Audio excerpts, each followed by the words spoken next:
வாழ்க வையகம், வாழ்க வளமுடன். Hello friends, welcome to my கதம்பம். அனைவருக்கும் வணக்கம்.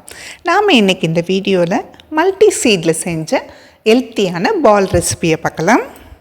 பூசணி விதையை நாம் உணவில் ஏதாவது ஒரு விதத்தில் சேர்த்துக்கிட்டோம்னா சக்கரை வராமல் தடுக்கும். பெண்களுக்கும் அந்த மாதவிடாய் வலியும் வெள்ளப்படுதல் போன்ற பிரச்சனையும் ஏற்படாமல் இருக்கும். வெள்ளரி விதைக்கு சிறுநீர் அடைப்பு, சத அடைப்பு, சிறுநீர் குழாய் எரிச்சல் அதெல்லாம் குணப்படுத்துகிற சக்தி இருக்குது. அதே போல் சருமத்தை பளபளப்பாக மாற்றுறதுக்கும் முடி நல்லா வளர்கிறதுக்கும் வெள்ளரி விதை ரொம்ப உதவியாக இருக்கும். இதே போல் தர்பூசணி விதையை ஏதாவது ஒரு விதத்தில் நம்ம உணவில் சேர்த்துக்கிட்டாலும் நமக்கு முடி கொட்டுறது குறைஞ்சி முடியெலாம் நல்லா ஆரோக்கியமாக இருக்கும். மலச்சிக்கல் பிரச்சனை இருக்கிறவங்களுக்கு சூரியகாந்தி விதை ரொம்ப நல்லது. அதே சமயத்தில் ரத்தத்தில் இருக்கிற அந்த கொழுப்போட அளவை அது குறைக்கிறதுனால இதயத்துக்கும் ரொம்ப ரொம்ப நல்லது. ஆளி விதைகளை நம்ம உணவில் சேர்த்துக்கிட்டோம்னா உடல் எடை நல்லா குறையிறதோட நோய் எதிர்ப்பு சக்தியும் அதிகரிக்கும். கொலஸ்ட்ரால் அளவை குறைக்கிறதுனால நமக்கு இந்த புத்துநோய், சர்க்கரை நோய், இதய நோயில் வராமையும் தடுக்கும். சியா விதைகள் நம்ம உணவில் சேர்த்துக்கும் போது நமக்கு ஜீரண சக்தி அதிகரிக்கும். ரத்தத்தில் இருக்கிற சர்க்கரை அளவை பராமரிக்கும். அதே சமயத்தில் ரத்த அழுத்தத்தை குறைக்கும். இந்த எல்லா விதையும் சேர்ந்து ரொம்ப ஈஸியாக டேஸ்டியாக பால் செய்கிறத இந்த வீடியோவில் நம்ம பார்க்கலாம். பூசணி விதை, தர்பூசணி விதை, வெள்ளரி விதை, சியா விதை, சூரியகாந்தி விதை, ஆளி விதை தலா 100 கிராமும், நிலக்கடலை 1/2 கிலோவும், வெல்லம் 1/2 கிலோவும் எடுத்துக்கலாம். இப்போது நம்ம ஒவ்வொரு விதையும் தனித்தனியாக வறுத்து தட்டில் மாற்றிக்கலாம்.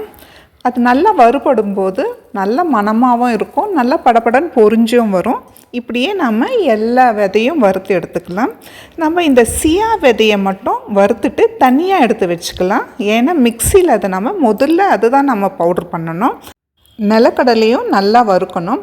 நல்லா வறுத்ததுக்கப்புறம் அது ஒரு முரத்தில் கொட்டி அந்த தோலெல்லாம் நல்லா புடச்சி எடுத்துடணும். இப்போது எல்லா விதைங்களும் சூடு நல்லா ஆறிடுச்சு. இப்போது அந்த சியா விதையை மிக்சியில் போட்டு நல்லா பவுடராக பண்ணி எடுத்துக்கலாம். அடுத்து இப்போது எல்லா விதையும் ஒன்றா போட்டு நம்ம மிக்சியில் பவுட்ரு பண்ணிடலாம். அடுத்து நம்ம நிலக்கடலையும் வெல்லமும் சேர்த்து பொடி பண்ணி அதை ஒரு தனியாக தட்டில் எடுத்துக்கலாம்.